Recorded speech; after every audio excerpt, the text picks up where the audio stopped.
opinions expressed in the following program are those of the program host and do not necessarily reflect or represent the views and opinions held by TCN TV Network Incorporated. Due to the social nature of this broadcasting channel, videos may contain content copyrighted by another entity or person. The TCN TV Network claims no rights to the said content. TCN TV Network cannot be held accountable for the copyrighted content. TCN TV Network is a messenger and sharer of information and strives to verify but cannot warrant the accuracy of copyrights or completeness of the information on this program.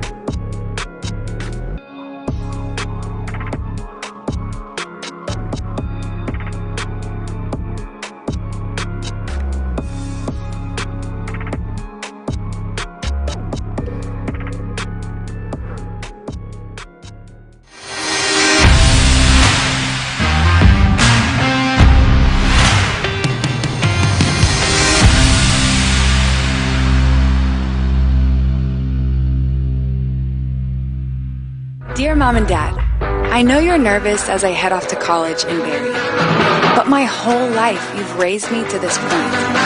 Because of you, I'm responsible. Because of you, I'm dedicated. And most of all, because of you, I'm fully focused on my future. And John, you're the love of my life. There's nothing to worry about. And honestly, even if I did want to party, I heard the bars in Barrie suck anyways. Even for my wrongs, I have just begun. Ain't no mercy, ain't no mercy. Got that purple Lamborghini lurking.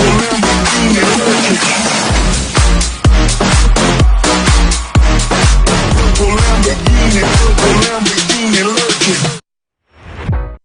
Okay, welcome to the Daily Reel. I am Andrew Perrie. We're live here in the TCN studios in Brampton. What you just witnessed was the birth child of my good buddy Dustin Leigh. That's your new club, Alley, right? Thanks for coming on the show, by the way. I appreciate it. Happy to be here. You know, one of the reasons why I absolutely love this guy is because not only is he young, you're 28 now, right? Yep. Yeah. But ever since I met you, I think you were 19 when you first started in the bar scene, right? Yep. What I love about Dustin is that, you know, from a branding perspective, he's always been consistently changing while maintaining, you know, successful track records. In, you know, when it comes to the bars, everything you've done so far has always been a huge success.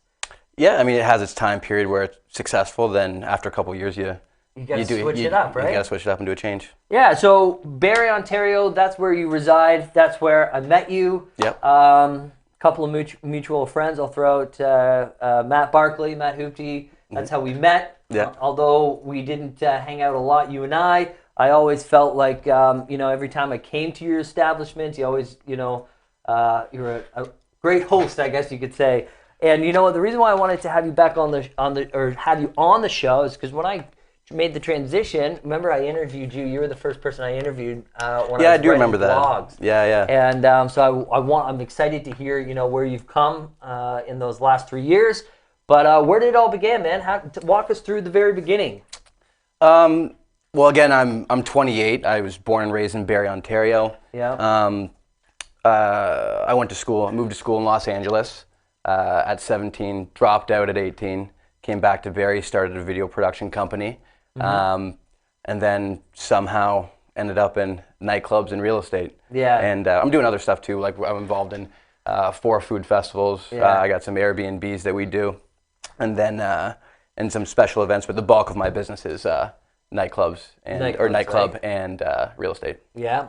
So when you made the transition back into Barrie, Yep. From LA, walk us through, what was your thought process? Like, you know, I just dropped out of school. What am I going to do? Or did you have a plan? Or I mean, so I went for video production and marketing and film, and unlike being a doctor, like a piece of paper doesn't really matter.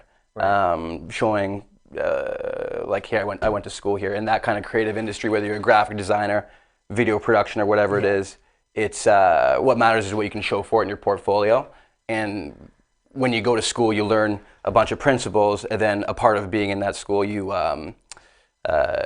try to build your portfolio to go and get a job. And when I was living in LA, you know the principle that it's not about what you know, it's about who you know. Yeah. I'm out there and I'm looking around and going like, first of all, I hate everybody here. Everyone, like the fake it till you make it thing is big out there, and you know everyone in school is pretending they're top actors and stuff, and top directors and stuff, and it just wasn't really for me. And I'm looking around going, I got a lot more advantages in Barrie. I'm not gonna, I don't want to pay my dues in LA and really have to fight for it when I can come take advantage of just the connections and stuff that I had in Barrie. Absolutely. So that's why I came back.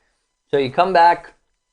So you started the video production company, right? Yep. Was it Lazy Eye Entertainment, or did that come after? No, it was called Barrie TV. So we did a bunch of Barrie TV. Yeah. So it actually did really well. We had like a sales team, business guy, shooters, editors. But I was fully kind of entrenched in that company, and we did a lot of videos for many local businesses in many different kind of industries. But one of the industries that we did a lot of videos for were the bars and nightclubs, and then one of them specifically was the Mansion nightclub that I was doing video production for. That also was like a friend. It was owned by a friend of my family named Mark Porter, and so I kind of got to see like the inside scoop of that. And even though it was called the Mansion nightclub, it was actually more of like an event center. Right. And then I got to kind of look at that and say, you know what, it seems like this business, its success is only going to be dictated by the success of the shows, because they don't have like a consistent night. They just were bringing in bands and stuff.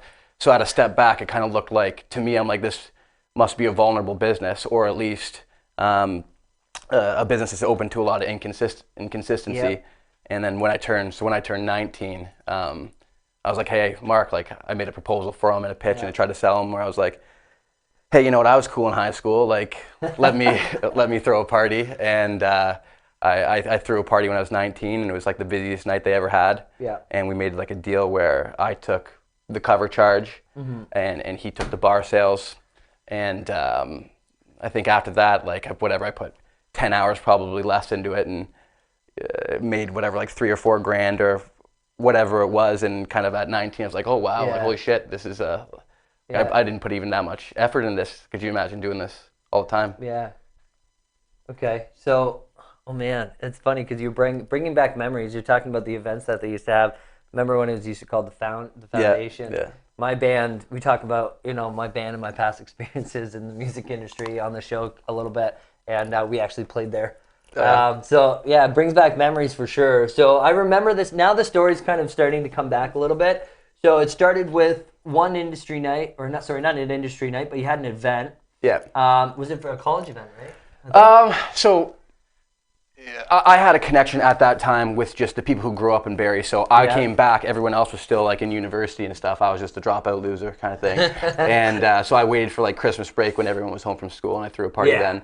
And then I looked at it, and I approached Mark and said, hey, like the next summer, so I turned 20, then the next summer I'm like, let me rent the room every single Saturday night for the entire summer, and once a month on Fridays, and I want to try to do this consistently. Yeah. And it actually didn't go that well initially, and we had some failures, and I almost gave up, and I remember being like really, really close to giving up. And yeah.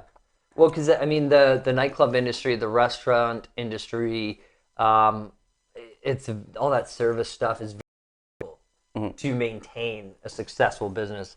So, I mean, what gave you the desire to keep going? Honestly, I think I was grinding really hard, and I was working in the business for the video production company. Yeah. And I was grinding really hard and not seeing like a lot of fruit from my actions. Yeah. And then I went into this nightclub thing, and at the time I'm like, well, this is super easy, and look at all this money that's coming in. And I thought I was like super cool and getting attention, and thought I was the man, and got cocky and stuff like that. And I actually remember because initially we threw events, like we kicked off the summer Saturdays with an event. And then after that, it was just regular club nights. And I remember it doing a dip, and thinking, and then I remember doing a dip where we had 3 really slow weekends, and then all of a sudden I had a Friday coming up. I'm like, oh man, like I can't even fill people on Saturdays, and I got a Friday coming up, and I remember Mark calling me and saying like, hey, like what if we switched back to just doing like one-off events here? And I remember it just being like a real punch, real punch in the gut. Yeah. And but then that Friday came around, and I think it went down because I got kind of cocky. Initially, the events went so well take your foot off the gas a little you bit. kind of rest on your laurels, and then basically, so then I'm like, I had to fight to get it back, and it was really close to a failure, and I remember being really close to giving up. Well, we're going to take a break, and when we come back, we're going to talk about that transition from events into running the club. Cool. At Benjamin Law, we understand the real cost of personal injuries. As the victim of an accident, you may be the one who's physically hurt, but your main concern is that your family are the ones who will pay the price. Benjamin Law will be there for you, helping, supporting, and working tirelessly to resolve your personal injury case. Call 1-855-899-4878 or visit benjaminlaw.ca and let our family of lawyers help your family.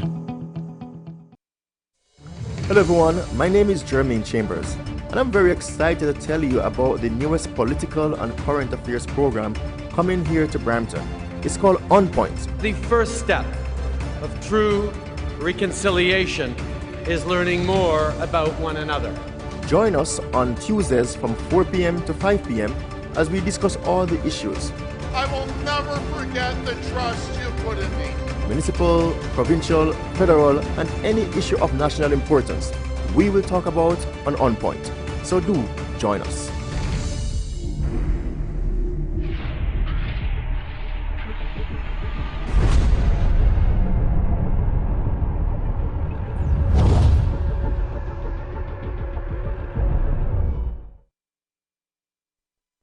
Okay, guys, thanks for sticking with us. We're here with Dustin Leigh at Dust Leigh 1 on Facebook. I don't really use Facebook a lot anymore. I'm Instagram at Dustin is Leigh. at Dust Instagram Leigh. is Okay. Before we went off to break, we were talking to Dustin about how he got started. Building his investment portfolio, how he got started in the bar business. And when we left off, we were talking about how Dustin was just running events one off, and then it moved into a couple of days a week. He started moving into some failures, and then had to kind of switch gears a little bit. So tell us about that transition. You're the guy who owned the bar essentially was like, maybe we should switch it up and go back to the one-off. Yeah, we were both kind of feeling, I kind of saw a failure coming on, and I lost a lot of confidence at one point, and then you just kind of put your foot to the pedal and leave no stone unturned in marketing and trying to get everyone on your side and trying to get people to come to the bar, and it finally turned around and got caught on because it wasn't known as a place for consistent club nights. It was known as an event space, and that's how I started. It was an event space, so it was sort of associated with that. So there was a transition into turning it into a consistent club night, and we did, and it was very close to not working. I saw that, Mark saw that, and then it was just like the last event where it was like, if this one doesn't work out, it was like right at the finish line kind of thing. So then your last event went well? Well, yeah. So then the consistent nights caught on, and then at the end of summer, I'm like, let's keep going with this. I kept running Saturdays for him, and then I eventually took over Fridays, took over the bar completely. So not just the promoter trying to get people. I was hiring, firing, doing everything for the business for Mark Porter, and then I completely ended the concert and stuff, and took over Fridays and stuff. And then after a period of time, I ended up buying the bar off him, I think when I was 21.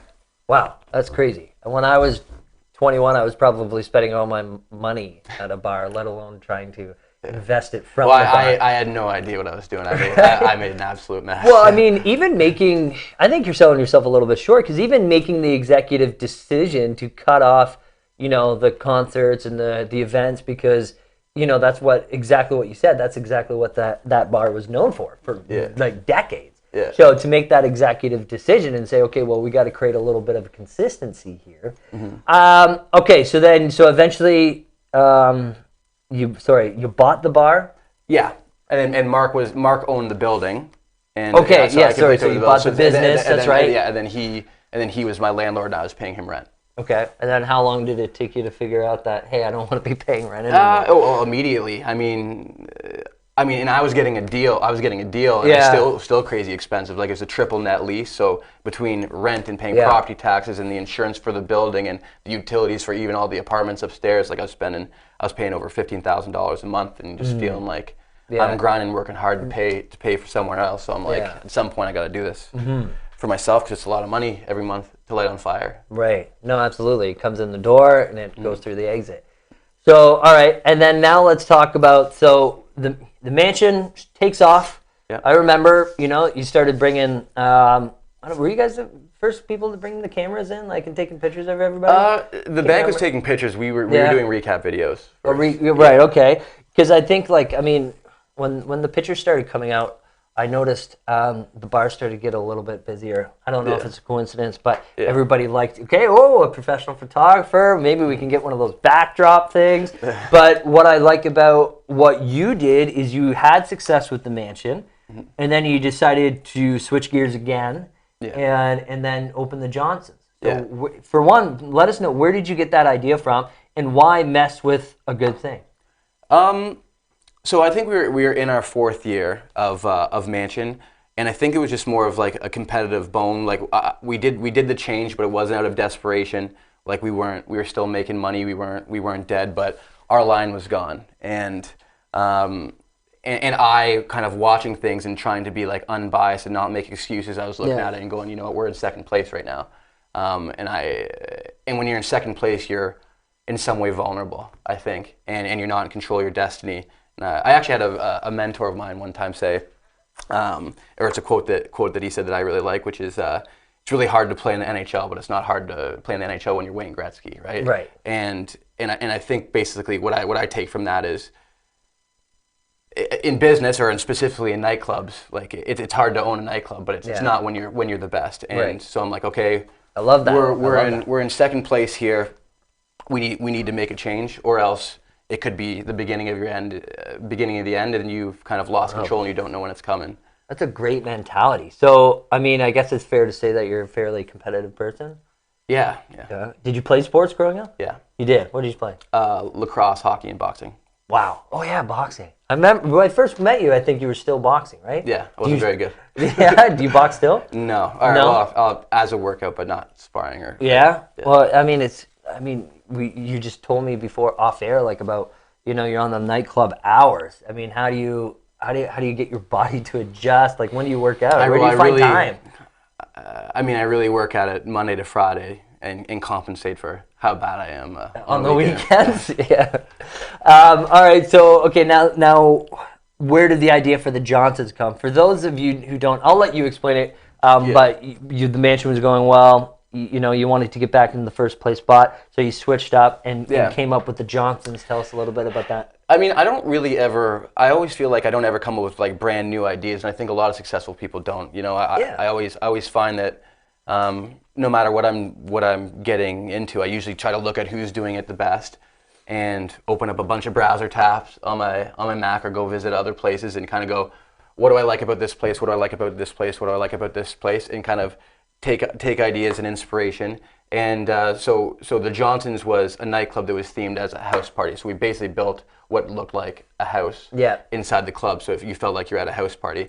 And we did it differently than anybody else, but at the same time, in the same breath, it wasn't like a brand new idea or anything. Right. There's other places that have had similar things, they just didn't do it like this. So it was a new idea, but I took inspiration. Absolutely. You got to follow what people have done in the past. What gets measured gets improved. So when you're focusing on, how can you reinvent something that has already been, relatively successful, I totally get it. So do you have a kitchen and everything? Yeah. Yeah. Was that the actual bar? I can't remember. Yeah. So they would open the kitchen fridge and there was beers, and the island was like full of ice. And that's amazing. What else did you have in that club again? You had a ball pit. There's a ball pit. A living room. We had an actor there every night who played a butler named Jeeves. Jeeves? And stuff. Yeah. He's still around kicking. Yeah, no, that's amazing. Yeah. What a great idea. And he kind of became almost like a brand ambassador for the Johnsons, right? Yeah, we invented him. Yeah, so how was the response when you first opened the Johnson? It was good. I mean, I would say it was the same. It was the exact same thing happened as the Mansion, and I wouldn't say that maybe I didn't learn all the lessons that I could, because I think it could have had more longevity, because I had to change it again in its 4th year, where we weren't desperate, but we went from first place to kind of again trying to look at things unemotionally, looking at or without a bias. So I'm like, oh, we're in 2nd place again. It's time for another change, and rather doing a renovation and still calling it the Johnsons, I'm like, you know what, this nightclub is it's a gimmick, it's a theme, and I think those have a lifespan, and I think it saw its lifespan, and it was time for a change, and now it's called Alley. And we're gonna fight really hard to stay on top for as long as we can, and if and whenever that time comes, whether it's 4 years, 10 years, 20 years, whatever happens, if we ever get in 2nd place again, we'll change it again. Yeah, you'll just know. So how important? Because I noticed, and you can correct me if I'm wrong, but were you doing a lot of collaborations with other bars? So I got involved in other bars. Like I got involved in a bar called Sound Empire, and I was throwing big raves and stuff, and bringing in really big DJs and stuff. Because that was a 1,250 person room. So I was involved in that. So I would try to waver over the credibility of my bar to let that one gain a little bit of momentum as well. Yeah. Okay. And we're almost on our commercial, so I want to cut now, and then we'll pick it up because I want to talk about Alley, and then I want to talk about the real estate development that you've been doing at the bar, and we'll pick it back up after the commercial break. Sounds good to me. With so many newspapers within the community, it's sometimes hard to tell what separates us from the rest. Most of the time, they all brag about the same thing. You know, the large circulations, tons of online views, and it can go on and on. But what really separates the Toronto Caribbean newspaper apart from everybody else? Well, it's simple. Our service. No, seriously. Hi, I'm Grant Browning, founder and CEO of the Toronto Caribbean newspaper. I have over 20 years of branding and marketing experience, and I've worked with countless companies and corporations to do one thing, and that is to raise their profits with their brand. With over 40 years of combined experience in branding and marketing, our amazing staff is fully prepared to sit down and figure out exactly what you need to stand out from your competitors. The reason why you don't see that anymore is because the ad is too powerful, bring too much people. So what are you waiting for? Give us a call today. We'll be happy to help.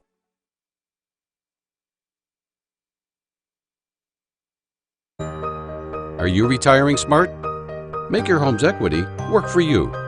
With your home's equity and our 30 years of experience, the Retire Smart Properties team can help you achieve the quality of life you've always wanted. Our services are 360 degrees. We'll give you advice, take care of staging and selling, and help you find the perfect home and community to transition to. It's time to enjoy the retirement lifestyle you deserve. Visit our website today to learn how you can use your home to retire comfortably. The Retire Smart Properties team, powered by RE/MAX West.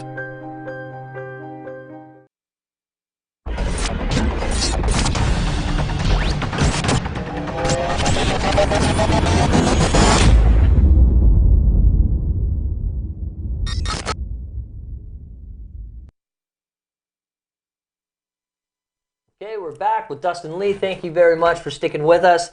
Before we went on that quick break, Dustin, we're just in terms of the storyline and your timeline. We're now up to, you've made your third transition now from the Mansion to the Johnson and now to Alley. Mm-hmm. What's the whole idea behind Alley? Well, I didn't want to do a gimmick again after doing Johnson's because it's very expensive, like not just doing a renovation, but also doing a complete rebrand. So the thought was to do something where we open up the spaces again, remove all the walls, and go big nightclub feel and try to bring a level of Toronto to Barrie. And I have a partner now named Ty Jones.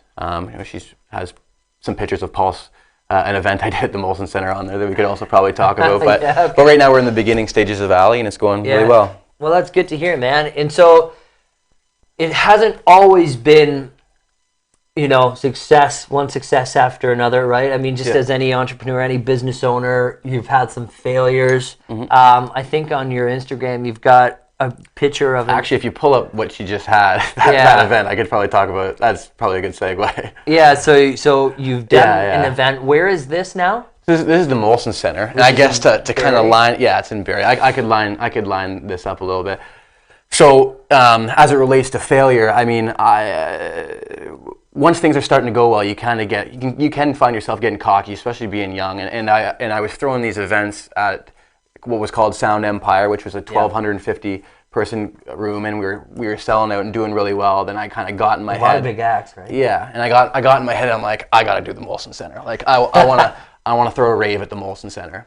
And these pictures are of me throwing a rave at the Molson Center. But one thing a lesson that I learned, because I did this event and I lost $150,000. I financed it myself at 23 years old. Lost 150 grand, which is a lot at that age, right? It's a lot at any age. Yeah, probably. I guess so. Yeah. But I wanted to do this event so bad, and I wanted to do an event at the Molson Center so bad that I was kind of ignoring basically tons of red flags that are coming at me. That that there wasn't enough people or college students in Barrie that were interested in this. Like when we'd sell out 1,250 people, we were just selling out. So for me to think that we're getting 4,000 people to come to this, and thinking acting like I'm in Toronto when I'm not. Yeah. I think you can get too emotionally attached to something that you put your blinders on, and I don't think it's bad to be necessarily emotionally attached as it relates to being passionate about what you do and taking pride in what you do. But I think when you're emotionally attached as it relates to you really want to do something so much that you're ignoring advice coming at you and all these red flags. I definitely learned a lesson with that, and I'm actually applying that lesson right now in real estate with a building that I'm looking at buying that I really want to buy, but I'm looking at and going, it just doesn't make financial sense. Yeah. So all right. So was it if we can get a little personal, was it an ego thing why you didn't want to back out? Why you didn't notice the red flags? Is it because you didn't want to let other people down? I didn't think I was going to make a shitload of money, but I think that I didn't think I'd lose big either. I'm like, this is just going to be a real stripe on my shirt. Yeah. Like this is, I'm like, I sold out the Barrie Molson Center. Yeah. I'm the fucking man. You know what I mean? Yeah. And that's just not how it went. We got a lot of people. It was a good party, but we weren't close to break even. Yeah. All right. So then, was that your last event? No, it wasn't my last. Right? It wasn't. No. So what? So I guess it comes back to you being a competitive guy. What was next? I think what did you have first? It was Taco Fest? So I'm a part of 4 food festivals that I partner on running the bar for. And it's Taco Fest, Pizza Fest, Beer, Bourbon, and Barbecue, and Brunch Fest that happen at Ontario Place and Hotel X in Toronto. But there's other partners who are more majority than me, so I'm not. I'm a big part of it, but I'm not. Right. So how did you bounce back from I think there wasn't this big redemption event. Yeah. You know what I mean? So I think I just went took my licks, try to learn your lessons, and just you can either pout or you can move forward, and I chose to move forward. So when we met, I don't know if you remember, we were sitting in the Johnsons and we were going over your story, and we were putting it together for LinkedIn.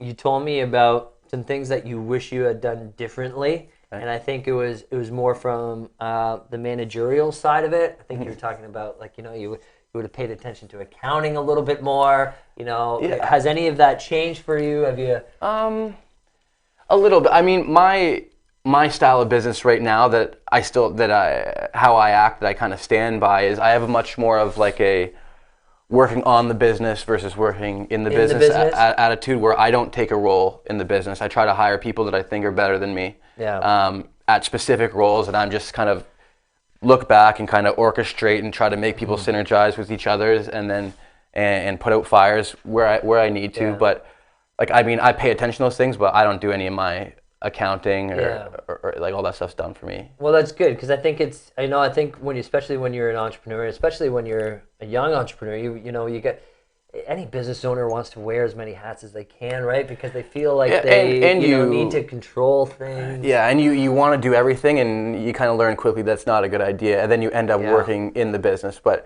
if you're working on the business, it gives you the opportunity a lot more, and not everyone has this luxury, but it gives you the opportunity a lot more to kind of read and react and watch things from a step back. Yeah. And I guess it comes all down to, you know, self-awareness as well, and, you know, knowing what you're good at and not allowing your ego to create the failures for you. I mean, failures is all part of business, but I mean, to really grow, you've got to really get good at hiring. And so, all right, so we were talking about your real estate portfolio. So when you bought the building, which was around the Johnson time after? Johnson. Okay, so you bought the building, and then how many units were in the building?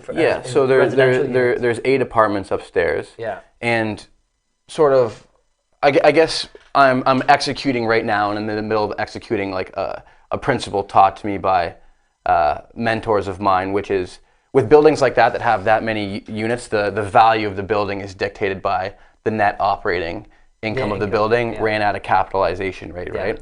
So basically, what that means for people who don't understand what that is the value of the building is dictated by the bottom line. Unlike like a lot of like buying a house where it's dictated by comparables and how nice the kitchen is. Right. People buy these types of buildings for return on investment. So the value of the building is dictated by the net operating income ran at a cap rate. So what that means is when I bought that building, and I'm sure on my Instagram you can find some before and afters of some apartments that I'm renovating.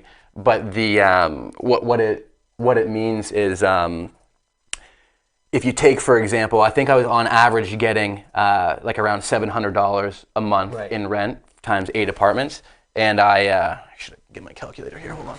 And I gotta turn my phone on though. And I upped it to around $1,300. So I'm doing renovations, and I'm upping it to around $1,300 a month per apartment, and that's an extra kind of $600 a month in income. So how? And a good friend of mine, Ben Oakes. You know Ben Oakes? Yep. He was basically explaining the process and how you can really start to maximize on rent. And what you're doing right now is it comes back to, if anybody who owns a business, you got to put money in the business to maximize on profits. And this is exactly what you're doing. Look how beautiful these units are. Yeah. And so now they were dumps before, but the one thing I'd say that the biggest lesson that I've learned with this, as it relates to the value of the building being dictated by the income, is when you can, like, I can do actual math on this. When you have when you're raising the income by $600 a month, and you multiply that by 12 months a year, it's an extra $7,200 a year.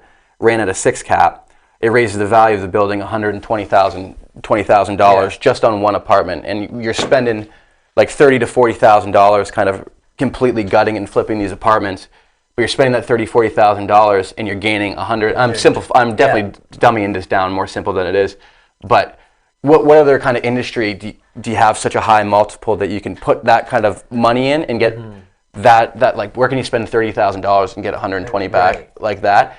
Pretty much guaranteed, because it's not, people don't buy those buildings with emotions. They buy it based on income, and if you can raise the income, you raise the value. Right. So, I mean, how did you learn all this? I mean, look at this before. So how do you go from seeing potential in something like this? I guess it comes down to not buying with emotion and buying with the numbers. So look at this place. I mean, when you first started on your Instagram story, like, oh man, it was packed, like beer cans, everything. So how did you? I mean, did you have a mentor? I talked to. You find mentors, you ask questions, and you try to learn lessons on their dimes when you can. But basically, the game that I'm playing, I know it's about to do a commercial, so I'll make it quick. But you try to find underperforming buildings like this, invest to raise the income, get it reappraised, and you'll have a new value. You pull the equity and you buy another one, and then you keep doing that, and that's the game I'm looking to play. So is this building number 1 so far? This is building number 1, and I'm in the process of purchasing another one. All right, so we're gonna take a quick commercial break, and we'll see you guys in just a couple of seconds. Hello everyone, my name is Jermaine Chambers, and I'm very excited to tell you about the newest political and current affairs program coming here to Brampton. It's called On Point. The first step of true reconciliation is learning more about one another. Join us on Tuesdays from 4 p.m. to 5 p.m. as we discuss all the issues. I will never forget the trust you put in me. municipal, provincial, federal, and any issue of national importance, we will talk about on Point. So do join us.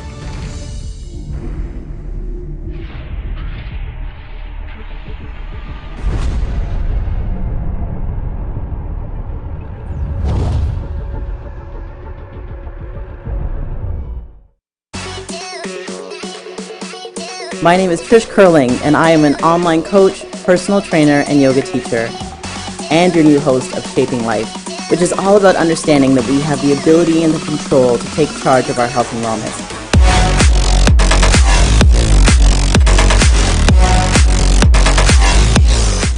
But we can't do it alone, and I can't wait to sit down with the best in the industry.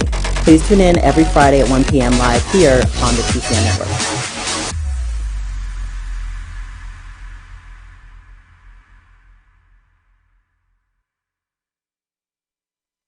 Okay, we're back live with Dustin Leigh at the My TCN studios here in Brampton.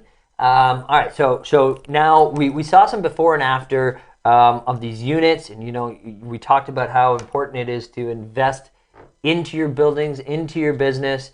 And so this is a little off topic. Did I read somewhere that you actually provide the renters a Netflix subscription too, or is that back in the day? Yeah, so that was when I was kind of playing with putting them on Airbnb, because I rent them out semi-furnished and whatever. I got these Netflix accounts and stuff, so I'm like I got them. So may as well give added value. Well, because when we started looking at investing, that's the first thing that kind of popped in my mind. Because if you're offering these minuscule things, it might attract the right type of buyer. If you can pay for one internet bill and that's so fast and give it to everybody, it saves them money, and you can justify more rent, because alternatively they're just going to be paying that back to you anyways, right? Well, back to Rogers or whatever, yeah.